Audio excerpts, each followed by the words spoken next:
How does Colgate wind up on the schedule? Do you say I need to mine the Finger Lakes for those 4.0 student athletes? Is that the way Colgate winds up on the Stanford schedule, Coach?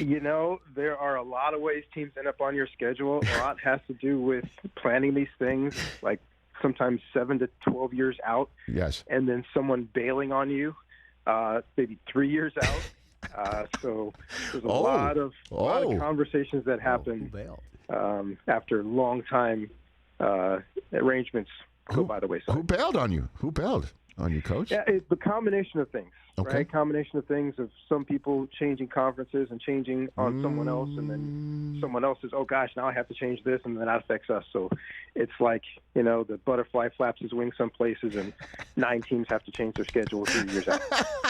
Well, let's jump into this then, David Shaw. Speaking of bailing and changing conferences, look who's in week 2, USC coming to Stanford. And I know you don't like to look over schedules. I look over the dashboard. I understand that.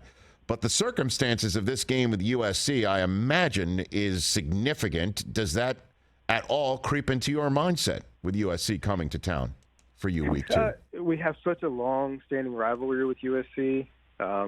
We don't need any extra motivation. I try not to have any extra things around it. Like, it's going to be emotional enough. We have enough guys from Northern and Southern California that this is going to be a really good battle. Our guys are not concerned with what's going to happen 2 years down the road anyway. We're focused on right now. But it is interesting as a long-time conference person, both as a kid. My dad coached in the Pac-8 and the Pac-10. I played in the Pac-10 and now coached in the Pac-12, and now it's going to be the Pac. We'll see. Yes, the Pac. We'll see. It's going to be a good game, but the longer-term implications, no one has any idea. That's where I do want to ask you about that, and I know you knew I would ask you about it, so let me just jump into it before I get to your football season, is the fact that the Pac-12 future is completely up in the air. What did you think of when you heard USC and UCLA were going to the Big Ten, Coach? Like most people, I didn't believe it. I was at my son's track meet, and I started getting all these texts, and I was like, okay, somebody's messing with me. And then come to find out that it's true.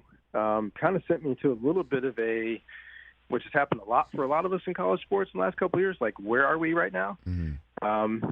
And it hurt a little bit in that part of what defines our conference are our natural rivalries, in particular, the 4 of us California schools. When we became the Pac-12, the long-standing agreement was that we're going to play each other every year regardless of North and South. So that desire for all 4 of us to always play each other has always been there, and now that's somewhat in jeopardy. So my hope is, if everything stays the way that it is, we maintain the Pac-10, whether we invite somebody else or not. My hope is that we continue to play USC and UCLA because our alumni are so intertwined that I couldn't imagine not playing both those teams pretty much every year. Yeah, I know. Did you at any point call your school's athletic director and the president of the school to say, like, what's our plan here? I mean, have you lifted the phone and had those conversations, David Shaw? We've had those conversations, but my office is too small to handle those things. Mm-hmm. These are coming with conference commissioners, talking to TV people, talking to presidents, and I'm not exactly sure. No one is. What's next? Does the Big Ten make another invite and gobble up a few more schools? Does everything stand pat? Does the Pac-10 now go bigger and try to add more? None of us know.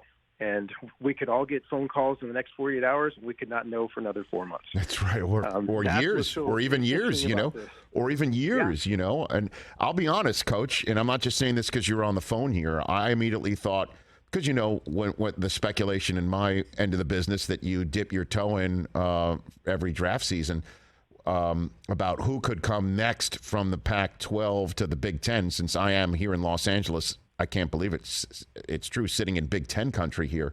Who else would you want to take? Well, the Big Ten, and just some people throwing out Washington and Oregon or what have you. I said, I'll take both Bay Area schools. I'd take your program and I'd take Cal's program, because that's something you could go to the school presidents of the Big Ten and say, How about bringing Stanford and Cal into the equation? Who would say no to something like that? Have you gotten those phone calls, do you think? Do you know? Well, willing to share? Nobody's calling me. Right. Nobody's calling me, and I've just got out of training camp, so I haven't answered my phone in a while anyway. Right. But, yeah, you can make a case for that to say academically it could be very enticing. You could say Washington, Oregon, regionally, Seattle, and Portland for viewership.